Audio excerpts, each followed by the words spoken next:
বাংলাদেশে ব্যাটারি চালিত অবৈধ রিক্সা বন্ধ করে দেওয়া হয়েছে। তো বাংলাদেশে বৈধ কোনটা? সরকার যেখানে অবৈধ, সব কিছুই অবৈধ। ব্যাংকে যারা অর্থ লোপাট করছে তারা কি বৈধভাবে করছে? প্রতিটি ক্ষেত্রে অবৈধরই রাজত্ব চলছে বাংলাদেশে। এবং এই যে অবৈধ ব্যাটারি চালিত রিক্সার ব্যাপারে বর্তমানে যে ব্যবস্থা নিচ্ছে সরকার, এগুলো তো সরকার দলীয় লোকেই মালিকানায় রয়েছে। এবং এই ব্যাটারি চালিত রিক্সা রাজপথে যে নেমেছে তার প্রত্যেকটি স্টেজে হয় সরকারি কর্মকর্তা, না হয় পুলিশ, না হয় সরকারের দলীয় নেতা তারা জড়িত। তাদের আশকারা পেয়ে কিংবা তাদের ব্যবস্থাপনাতেই এই রিক্সাগুলো শহরে বিচরণ করছে। এখন হঠাৎ করে তারা এই যেভাবে এটাকে বন্ধ করে দেওয়া হয়েছে, এ ব্যাপারে তাদের আগেই খেয়াল করা উচিত ছিল। একটা সরকার যদি পূর্বাপর বিবেচনা না করে, আজ থেকে 2 বছর পরে কি হতে যাচ্ছে সেটা বিবেচনা না করে, কি কি কারণে জনগণের ভোগান্তি হতে পারে সেটি চিন্তা না করে, সেটি তো সরকারের ব্যর্থতা।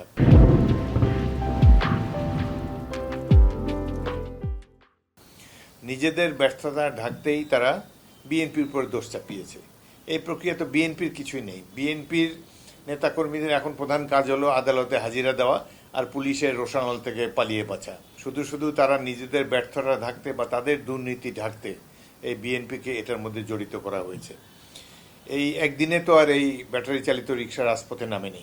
এটা গোড়ার থেকেই এর স্পন্সর আছে। আওয়ামী লীগের নেতা হোক, পুলিশ হোক এবং অন্যান্য যারা আছে, মালিকানার একটা নিরপেক্ষ তদন্ত করলে দেখা যাবে কারা এর মালিক, কিভাবে এতদিন তারা বেপরোয়াভাবে চালিয়ে যাচ্ছে, আর এদের কেন ট্রেনিং দেওয়া হয় নাই, বা কেন এই ধরনের এখন যে অবৈধ বলে, অবৈধকে বৈধ করেছে তো তারাই। তো বাংলাদেশে অবৈধটাই বৈধ। বৈধভাবে যারা ট্যাক্স দেন, বৈধভাবে যারা সমাজে বসবাস করতে চান, তারাই নানা ধরনের হয়রানির শিকার হচ্ছে। যেমন একটি বৈধ রাজনৈতিক দল বিএনপি, তারা তাদের কোনো কর্মকাণ্ড করতে পারে না, নির্বাচনে অংশগ্রহণ যাতে না করে সেজন্য তারা ব্যবস্থা নেয় সরকার আগে থেকেই।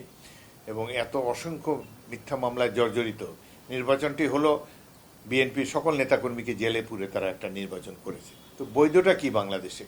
গতকালকের এই যে রিক্সা চালকদের যে ক্ষোভ, এটি আমার মনে হয় সরকারের সার্বিক ব্যবস্থাপনার বিরুদ্ধে ক্ষোভ, সরকারের দুর্নীতির বিরুদ্ধে ক্ষোভ, এবং যে মূল্যবৃদ্ধি, সাধারণ মানুষ এমনি তো তাদের দিন চালানো অনেক কষ্টকর।